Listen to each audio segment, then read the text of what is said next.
Hi, this is me, Max Porter, talking to Benedict Cumberbatch, authoress and firefighter. Hello.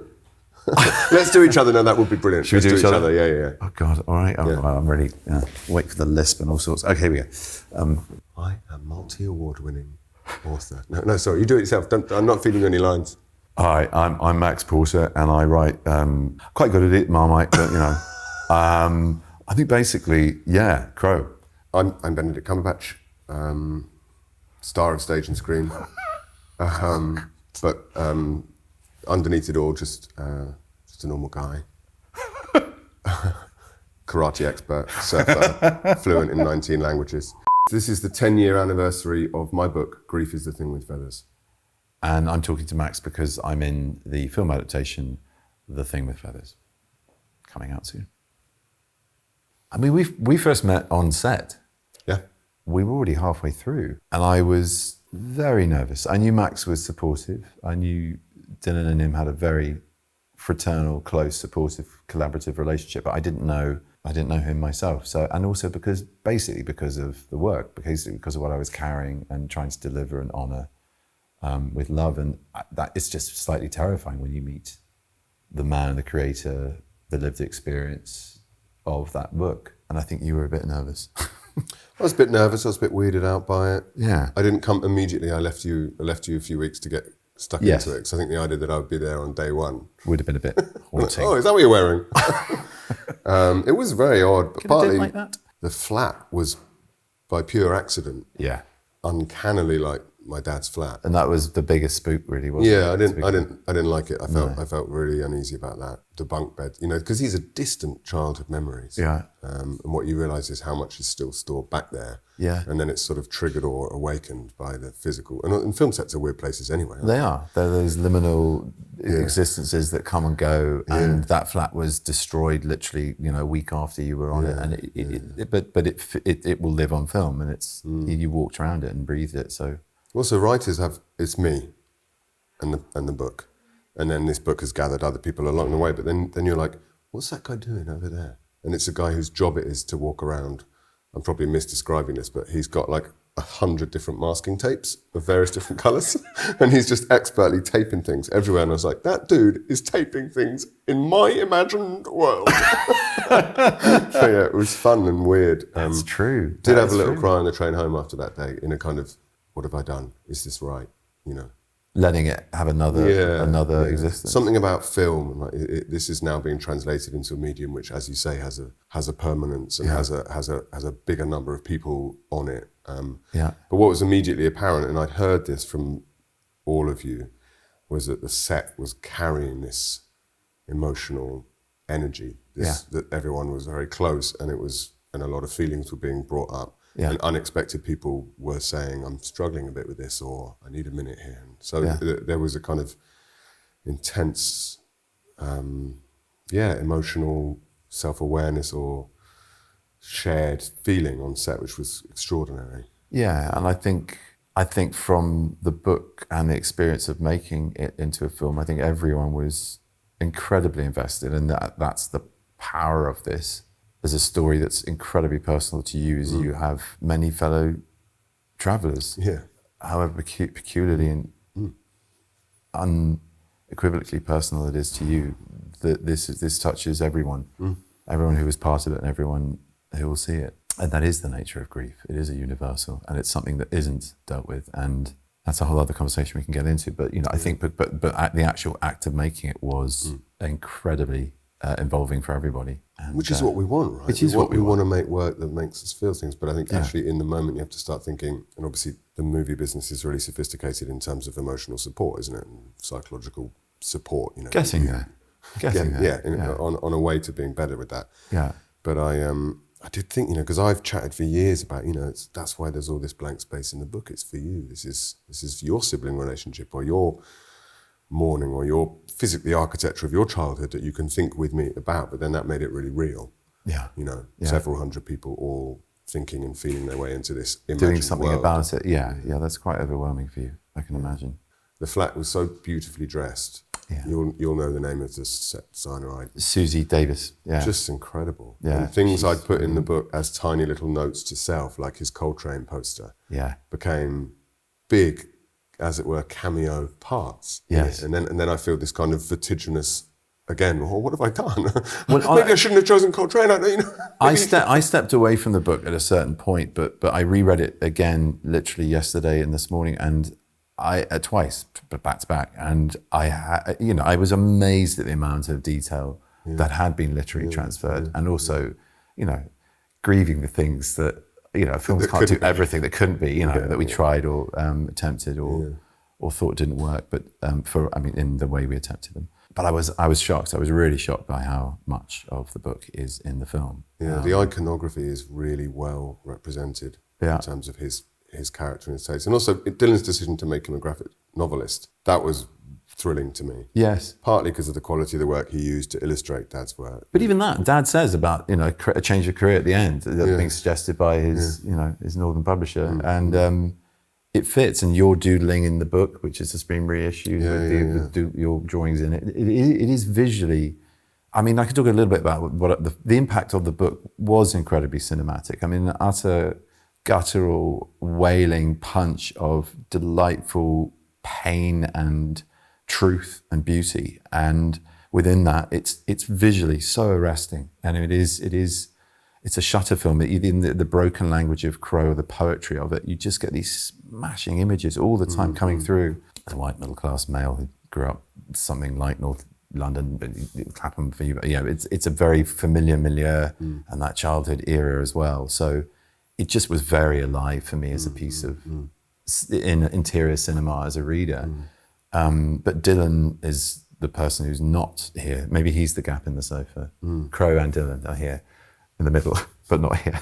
You should speak to the fact that he was the one that you felt, okay, because people must have been knocking your door down left, right, and centre to do this. He was first, and I kept on being glad we'd said yes. Partly because of his love of the book, partly because he's just a complete weirdo, isn't he? And he's really into the kind of cultural bedrock of the thing, right down to tiny little nuances of people coming in whose music mean a lot to him, or people coming in whose cultural positioning in the UK is slightly outside the mainstream, or that kind of nerd culture, or for him the kind of viewpoint, the kind of directorial sensibility of working class British filmmakers that see the world from a place of from a domestic place, or from as I say, from a sort of countercultural place of nerdery as well. I love that. Yes. And so when he became a graphic novelist, the fact that the whole thing gets to be inky and work in progress and rubbed out, and it gives it this sort of tactile, and Lucy Sullivan's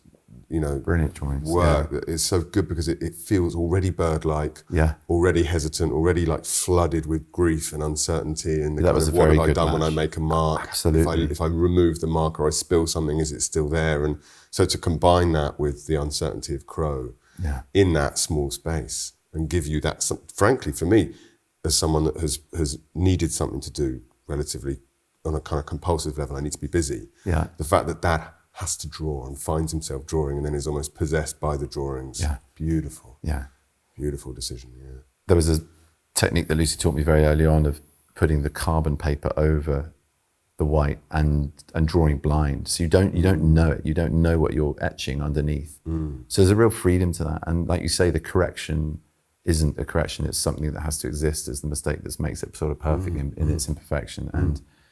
And then also, just like you say, the inky mess of it, the fact that can then spill out, and then you can move into animation, you can move into crow's feathers. And it was very important for us with the choice of artists, and Nicola Hicks, who did the sculpture that Crow's costume was based on by the Creature Workshop. And it had to be tactile, it had to be analog, it had to be real. It wasn't a digital replication, and it had to be something that could play within that space.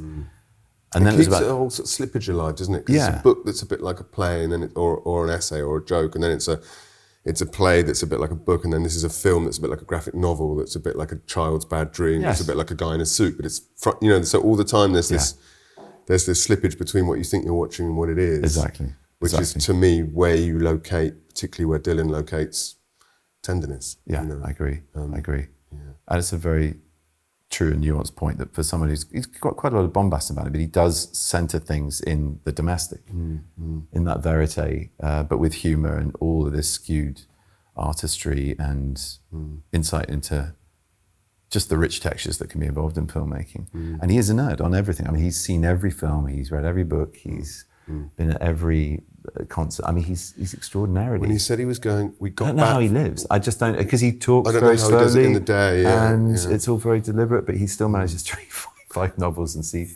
We got back from America, and most of us would have gone and slept. And Dylan said, no, it's Master and Commander at the Prince Charles Cinema. He's always at the Prince Charles. It'll be my sixth time seeing it. And that's the great thing about the Prince Charles. I can just maybe have a little nap halfway through. We're talking about a hardcore, committed film consumer and maker. Like that.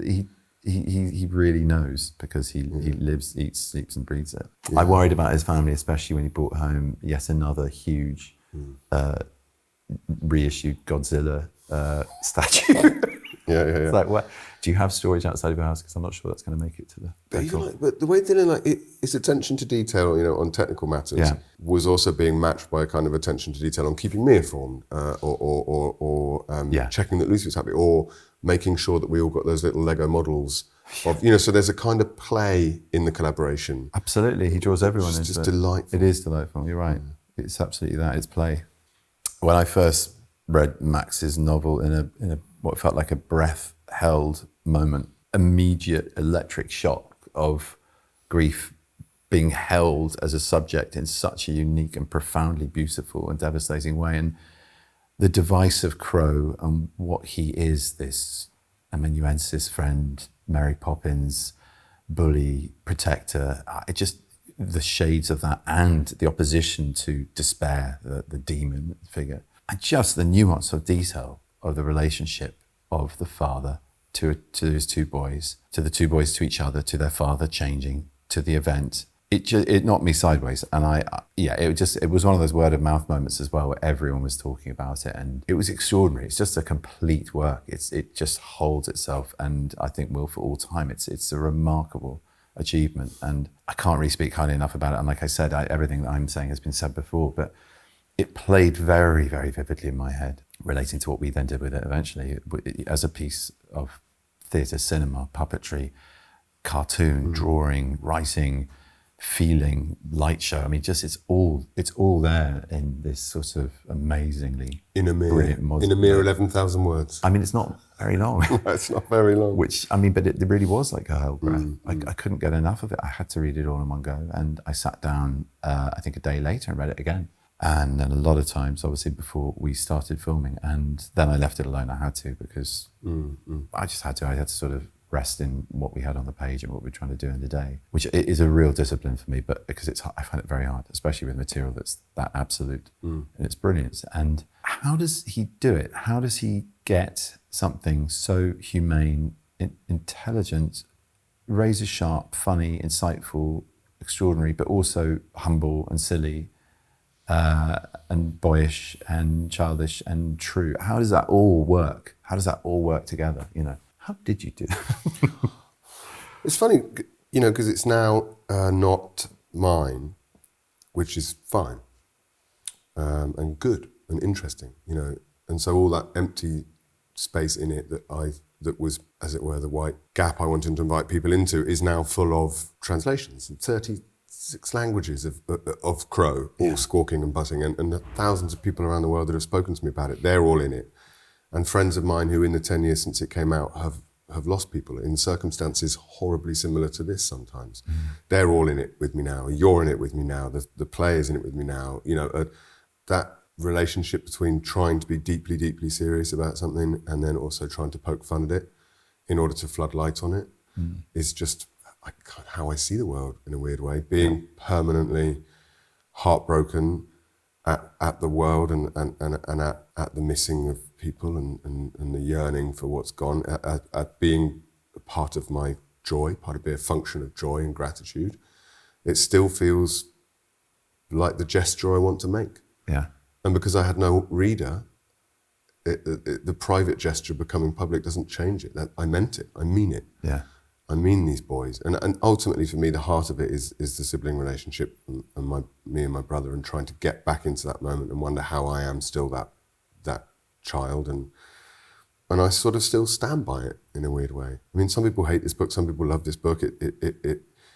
It's an item for cultural debate, as all books should be, and that's fantastic, but they can't take that away from me. Right. That initial decision to make the boys one, the sibling relationship as a character, I still think was the solution to it, and the epiphany that I'm really glad I didn't just not write down in my notebook, could they be one? Yeah. You know, I'm glad I didn't just wake up in the morning and be like, I'm glad I saw that through, because I still think it's generating something in me, for me, in my love of literature, and also in my love of the way other forms speak to one another. That decision that you can do that as a writer. You have to do the thing that only you can do, and that might mean knowing the rules so well that you can bend them, or being slightly iconoclastic with a certain tradition that you're in love with. You know, you can wake your dead poet up and ask him difficult questions. You can do it. And so I guess the kind of sleep-deprived mania, but also rigor of those of me writing that book in my little flat. I just remember going in and there being this little lamp and me being in my crow space. Yeah. And my wife saying he's working on this crow thing. Yeah, I still mean it, I would say. And it felt very natural. It felt a very truthful reckoning with my various different loves and my various different heartache. And the fact that it reverberated into other people is great.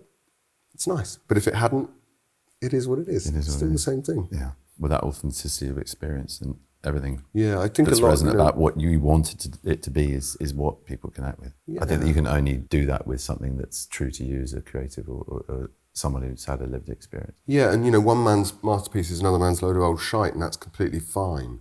And I think that that doesn't matter. But it doesn't take away that. Well, that doesn't matter if the gesture is felt in the first place. Yeah. If your intent is true and deep and real. So like my formal decisions in this book might have been relatively naive or unexamined. I've now had 10 years to think about why I make those decisions. I've now got quite a pretty sentence about why I do the A to B thing and the triptych and everything. Right. I can talk about it in terms of other people's work or literary theorists a little bit. I can now explain those decisions in terms of the cult. But at the time, they were just instinct. Mm. And that would be when other people talk to me about, how can I get my book published? I'm just, forget about all that. Forget about the huge capitalist complexity that you're going to move into when you want to get this thing published or represented or whatever. For the time being, think only about the quality and intent of that gesture. Listen to the work, listen to the musicality, see what's being interrupted, examine what you're borrowing, examine every cliche, every familiar word choice or formulation, see if you're doing what you need to do with it. Yeah. If anything, my job now as a writer, now that I have a bit of a readership and I have people that are interested in making work with me, is to recapture that. Well, now you have a weight of expectation, whereas before it was play. It was yours. And what's nice is I kind of can. Yeah. However busy I am, once I open my laptop, pop the headphones on, I'm there again. You're there again. Yeah. I'm back in the place. I think that's the secret to any creative act, isn't it? I think if you're weighed by dread or expectation, or it has to come from a place where it is essentially for you to begin with, and you wrestle with it. It's a solo act. Even in the most collaborative forms of what I do, it's to inhabit a moment. Everything else has to go to the wayside. You can't. It's dead if you play for an audience. It's dead if you worry outside of the need of that moment, that sentence, that was a revelation for me when I was on set. So the scene. I can't remember what you actually said. Oh, the book. Well, yeah, but you meant that. Sorry, of course. Don't you remember my cameo? Yeah. Sorry, How weird that you forget the landmark contribution to cinema that I made in a mere 8 seconds. Baffling. You were very good. I'm on IMDb. It says, I'm in there as cast. Are you? Handsome Man at Bookshop is actually listed in the cast. Yeah, extraordinary work. People are calling it the greatest. Debut cameo. A change in what we mean by acting. But what was amazing about that scene, and I remember coming out and my agent said the same thing, she was kind of white as a sheet when we came out, was that there's all these people in there, people you've never met, people you've been working with for months and are getting, in the kind of extremely tense and tired environment of a film nearing the end of the shoot. There's people with masking tape, there's people with makeup, there's people with microphones, there's the children. Yeah, gotta get you some. I'm into tape. Then there's the children, who we should talk about because it's something quite extraordinary. But they're also demanding of a different type of attention from you simultaneously as human being, as pretend dad, as colleague, as producer on the thing. It's a lot. That was a lot. And I was just aware of like, there's a tiny room, and I was like, there's a lot in this room. And then you just disappear momentarily, do whatever you do, breathe, gather yourself. And it's like, oh shit, this is why acting in films is weird. Because he's done this 4 times already. He's about to do it for the 5th time. Everybody has to disappear. Like there's almost this kind of like, poof, everything's gone. Yeah. And then Dad's here. And you do Dad. Yeah. And we're all like, and then Benedict's back. And now that's really amazing for a writer to watch, because it's like, how could I try that? How could I even with a turn of phrase, how can I cut everything else out and land that line in the atmosphere of the book? Well, you've done with all the noise and all the directorial. You've done it countless times. You've done it countless times. You've drowned noise out. You have to. You just described how you did it in your garret with the lamp when you first went to the Crow Space. I think, and also it's elusive. There are days when Benedict is much louder than the character I'm playing. You know what I mean? It's God knows what that does to all of us when you're messing around with who you are and losing yourself in order to find somebody else. That's weird stuff. And I think with this one, more than anything else, I just had to do a lot of self-care between the beginning and end of the day, rather than getting into it. And it was all there.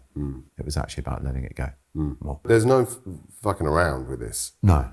That's what I realised when I came to see you. Yeah. Is that this was going to hurt. Yeah. And I'd say the same for any of my collaborators on this over the years. You know, I did an event with my Dutch translator the other night, and she was saying, you know, this wasn't just a sit at the desk, translate this English book, get paid, go home.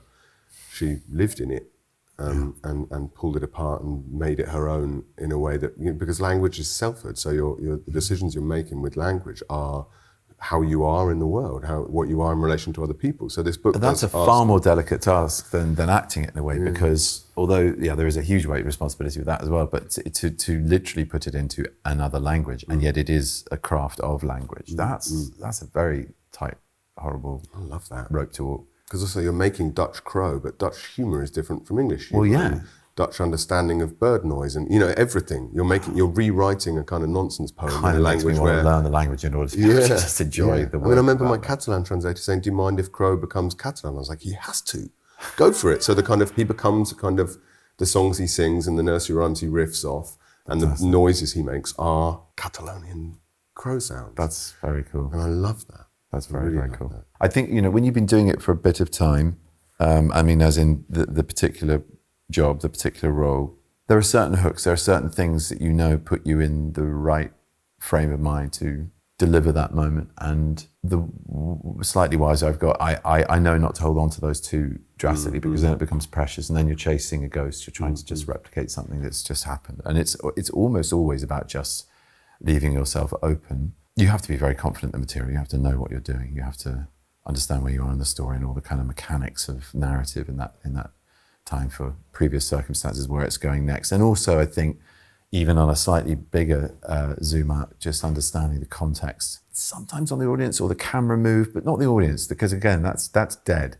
It's more about the overall shape of a piece of storytelling. And it's just, you just toy with that a little bit in your mind, and it might be looking over someone's shoulder to see the shot in playback or rehearsal of it, and then you leave it alone. Then you leave it alone, because you can't exist with that as a frame. You're not playing to a mirror. Again, that's dead.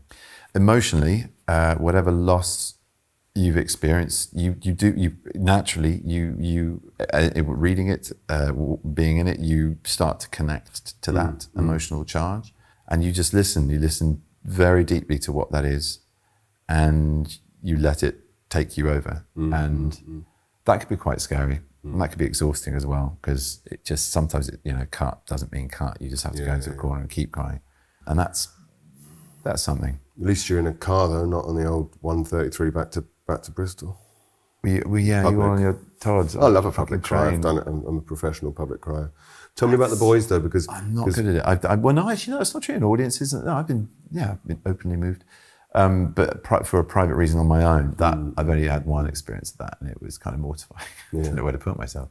Yeah. Tell me about the boys, because you the boys, because you're as you say, you're accessing a thing, and then you are pretending to be this person, Yeah. but drawing on real feeling. But then the boys are in the room, Yeah. and you're their colleague, Yes. on camera, but you're also you have a duty of care towards them as Yes. young actors. This is it. And also I'm playing a character at times is angry and ill-tempered and impatient with them and incapable of love or support and nurture, and because it's just overwhelming, and at other times very sentimental in a confusing way, or not sentimental, that's too crass a word, but just overwrought with emotion that they don't fully understand, although children do, but it's how they process somebody who's dysregulated.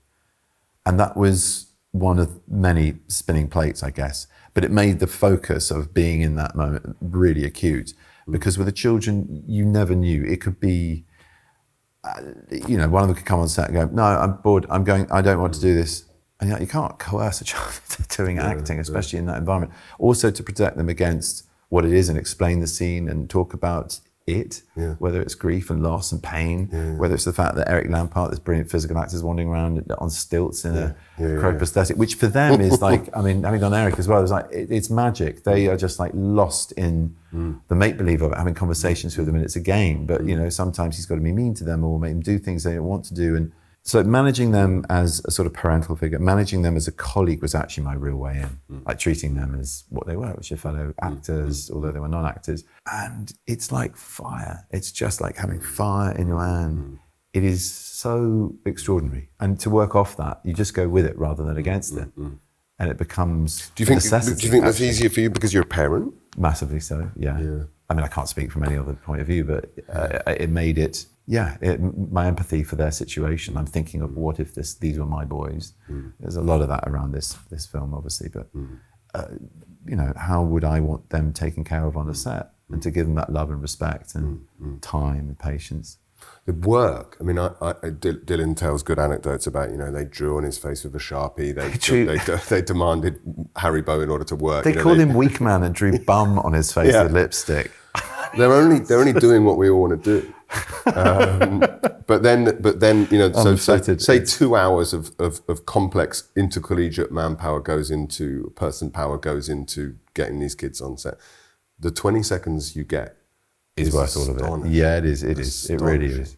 It really is. And I remember coming out of the audition with them feeling scared on two levels, for my own physical safety. It was so unpredictable. And for your stature in the film was the best. Well, no. Oh, great. No, not that. No, my ego wasn't going there. I was more worried about how will we get this lightning in a jar, Is it going to just kill the film because it will be such a time suck that we just won't get the day done? That was my fear.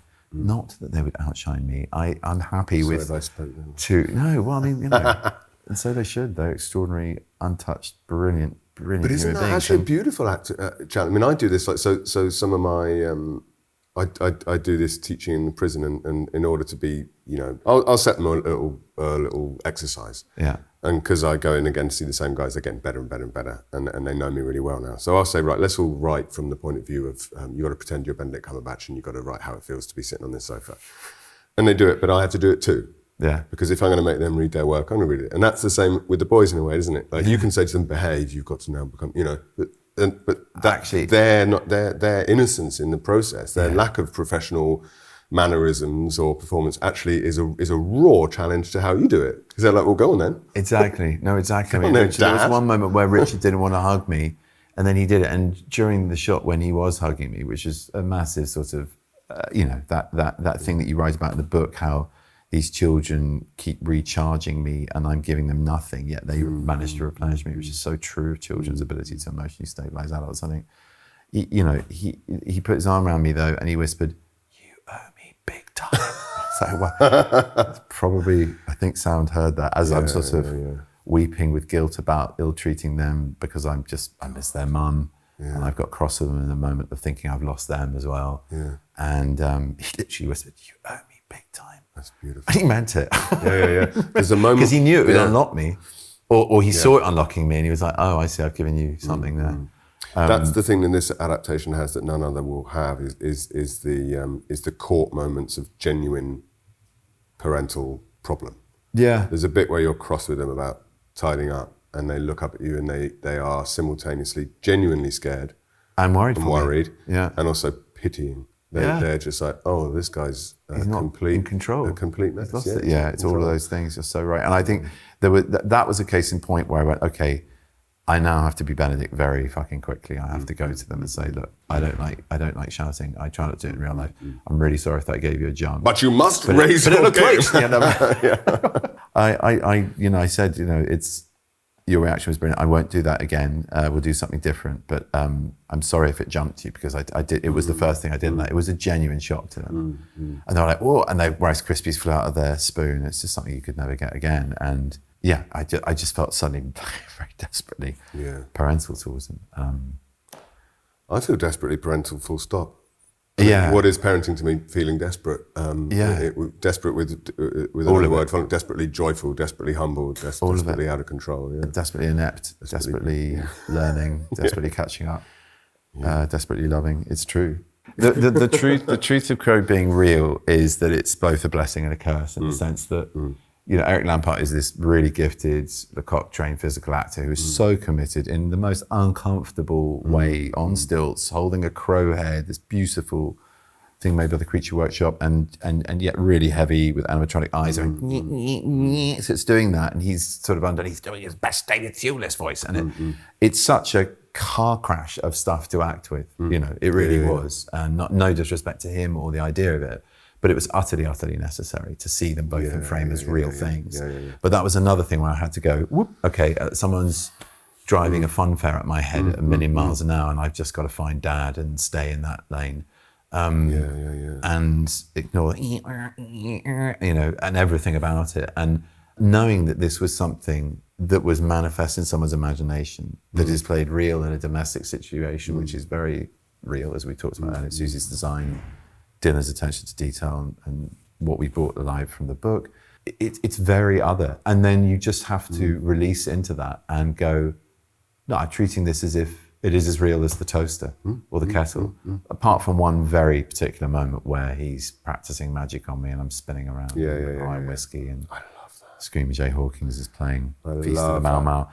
That was one of the most peculiar moments of my life, I think. It's wild. I mean, I like the wildness of Dylan's Crow and Eric's performance. The thing is, to me, like the interpretive doorways always need to be kept open. Yes. I remember someone responding to the book rather cruelly originally, just saying, "Okay, I get it. The bird's a metaphor for death."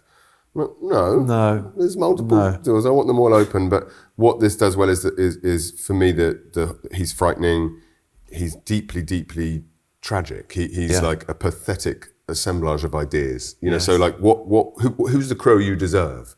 Yeah. Like, Dad's a graphic novelist and someone having a protracted sort of breakdown. Yeah. And he's a parent and he's busy with toys and cars and screen films. So he's a bit crap and he's a bit wobbly and you can sort of see around him at certain points. You're like, is that a man in a suit? Yeah. And then you're suddenly like, well, no, he has superpowers and can defeat demons. And then he's a Hammer horror extra. And then he's a therapist. And so it's all go on the set. But ultimately, for me, that lands so beautifully in this adaptation as for the boys.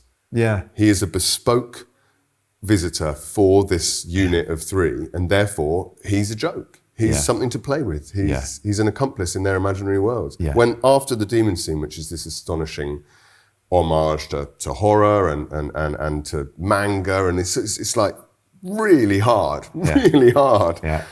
spectacular, bombastic, grotesque, brilliant sequence, and then there's just this lovely, humbled, comedic, farcical intimacy with him lying on the floor and the boys are laughing at him and you're like, that's love, and that is the beginning of the next stage. You're going to be all right. You're Never ever not going to be in abject pain. I love it.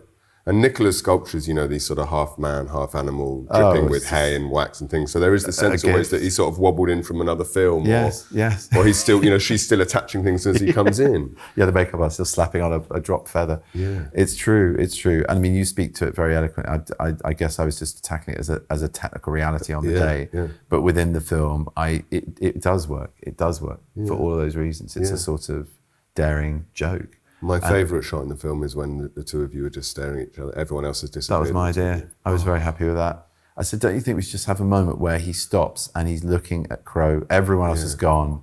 Yeah. And it's like, it's another moment of like, no, I'm okay, I've got this. Yeah. Just have that frozen moment. But I love that because we're all the author of our own, sorry to sound like a mindfulness app, but you're the author of your own consciousness. So if you want an imaginary friend that's 1 minute, very real and very palpable and very threatening, fine. But if you want to render him squalid or laughable the next minute, go for it.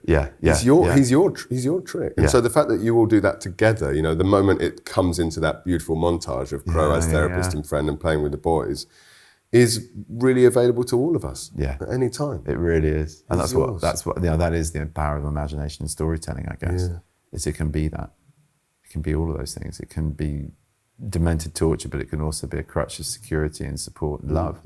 It just depends how much you've been working on your mindfulness app and how still whether your mind is to pay your dues. Pay your subscriptions. Eric, when I met Eric, it was really amazing because I can see him being assembled. I can see bits of Crow hanging around the place like a Leonard Baskin drawing pulled apart and left around. It's beautiful. And then I sort of went over and we said hello, and he said, "I hope you don't mind. I want to show you my script."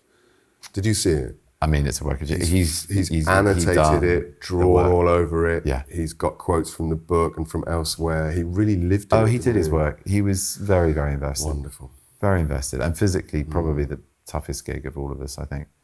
Really extraordinary commitment. And it was a magic performance. I'm worried now I've denigrated a bit by saying all the different things, but I knew ultimately what it had to be turned into was going to be a little bit of it there, a lot less of it here, a sound of it or a shape of it or a mood of it or a full frontal assault of it. But on the day, it's like you and me on this sofa. It's all there, all the bits hanging off. And again, in a way, you're right, that maybe that's how I should have thought about what the obstacle was. Well, this is just, it's a bit shit because Dad's in a bit of a shit place. I didn't think that though. I thought, okay, this is going to be different when the film's put together. Well, in the drawing, in the book, there's the bit where Ted says there's a drawing of Crow, and he's got a hand puppet Ted, and then Ted's got a hand puppet Crow, and they're talking to one another. That kind of like, right, we've got no budget. I mean, you guys have a bit of budget, but that kind of like, can we do this with a sock? Could Crow be really frightening and really profound if it's just a dirty school sock?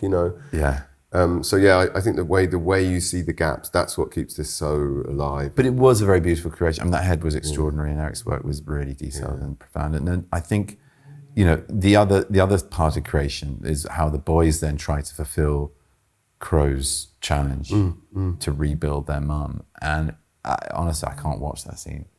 I really can't. And the minute their voiceover comes on as well, that's what always catches me. Yeah. Like, right, okay, here we go. Yeah, I was doing all right until that moment. Yeah. And on stage, it was remarkable watching Cillian become Crow. That was such a different decision, isn't it? Yeah, very, very different. But the boys weren't so present at all, really. There were lots of things about the stage version which I thought, okay, there's definitely space still for a filmic version of this, which is why it came along. When Cillian puts his hood up and becomes Crow, and his entire body changes, and up he's hopping on the table, and there's a kind of roar, like he's been taken over. And we've discussed how extraordinary that was on stage, but it's a very theatrical proposition because it's bodily between him and the audience, and it shocks between him and the people in the room. 1,100 people in one room, And I think the film is such a different thing. Yeah. One of the things I think that Dylan has got so well in the way he studied you and the way he studied the boys with his lens is that because you are not Crow, because Crow really is invading your space in your bed, in your kitchen, physically hurting you, throwing you through ceilings and stuff, the resultant loneliness for you. Yeah. Because one of my favourite scenes in the book is it's just so England, so unmistakably British is when he's with the in-laws and they're struggling, and it's just a heartbreaking scene, but he's never as a person been more alone. We're slightly alone at the in-laws anyway, aren't we? but even when our partners are with us. But it's like a loneliness, like it's sort of existential desert that you can see from space. This poor guy sat in this context, and I'm like, now where are you, Crow? This is when he can do with you. And of course he's out in the woods playing with the kids. Having fun with the boys. Yeah, it's beautiful. But that's what I think Dylan's harnessed the actual physical presence of Crow to do, is to shed light on the fact that you are always going to be bathed in this light. Yeah. We tried to film a departure. We tried to film a goodbye, like, you're all right now, and I'll pop in from time to time sort of thing. But it was a telephone call. It just, maybe it was my playing, but it just felt a little bit, it shouldn't be that. No. Love and respect and a little bit of fear that and the occasional smack around the head, But that brilliant story about Ted Hughes being on the train Yes. Finishing Crow. Yeah. And then getting a punch around the head from nobody. There's this beautiful question that one of the Faber members has sent in saying, how's Dad getting on 10 years later? Phil in Truro, thanks for your question. I don't need to tell you that because it's yours to think about. And there's a mention in the book of him sort of always being sort of in his own weather system, basically. That's it. You can tell it a mile off. I've got friends who are doing it now and they're doing really well, and they're so impressive, and we're there for them in ways that we sometimes just have to accept we can't be there for them. They've got to do it on their own. But there they are from 50 yards down the street in that weather system of forever pain. Doesn't stop them falling in love again, doesn't stop them being incredibly varied and changeable people, but it's on them. Some would call it a superpower because what it's done is completely re-engineer their relationship to others. But is that just the scar of living? Yeah. But a lot of people get quite a long way through without being thus scarred. Yeah. I don't envy them because the depth of feeling you get, the depth of connectivity to others is absolutely extraordinary. Yeah. But I do like the idea that one day, 15 years down the line, Dad's walking through the park and Crow just like suddenly back, like a little 8-second sequel where Crow's just like, don't think I've forgotten about you. Oh, poor man. Wanker! Like a football hooligan. Yeah, exactly. Just bottle him and run. I think as far as a takeaway from the film, it's similar to what you're describing from the book. It's always yours. I mean, we created it off your thing, but it's our film, if you know what I mean. But it's everyone's now. And everyone will relate to it in a different way and translate it into their lives or their language or their experience. And I think you have to let that go. It's just, totally. I think to tell people or have expectations of what you hope people will take from it. I don't know. I mean, you wander into that thing as well of it being prescriptive for grief or male dialogue with grief and parenting, and there's all sorts of themes in it which you could say, well, this could help, or this would elucidate, or this would amuse or distract. I don't know. I always feel that's prescriptive then. Yeah. It's a very difficult question for me to answer. I want the audience to come to it and have their experience with it. I know that sounds flimsy. I can say this because I didn't make the film. Okay. The work is good.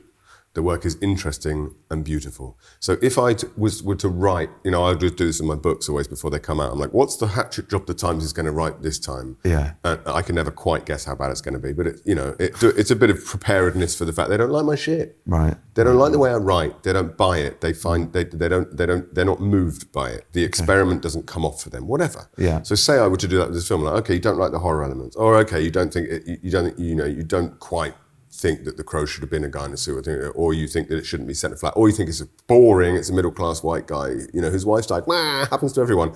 Whatever sensibility you bring to this film, it's absolutely fine. Yeah. I'd be very surprised if those sensibilities, even hardened by an absolute hatred of my work or hatred of your work, would survive what is unarguably, by any metric, a spectacularly well-observed and beautifully and strangely created movie with astonishing performances that just yield this enormous amount of feeling. So I'm so excited for people to see it. Me too. Because it's weird and wonderful. Yeah. And this is a Marmite book. Yeah. It doesn't have a conventional plot. It doesn't fix Crow into place. It does examine a serious subject with, I hope, a great deal of toilet humour and silliness. And that might not be everyone's cup of tea, but what is everyone's cup of tea is the attention we're paying. Yeah. Paying. Exactly. And that's our job, isn't it? In whatever medium we're working in. Yeah, I think so. I think it's spectacular.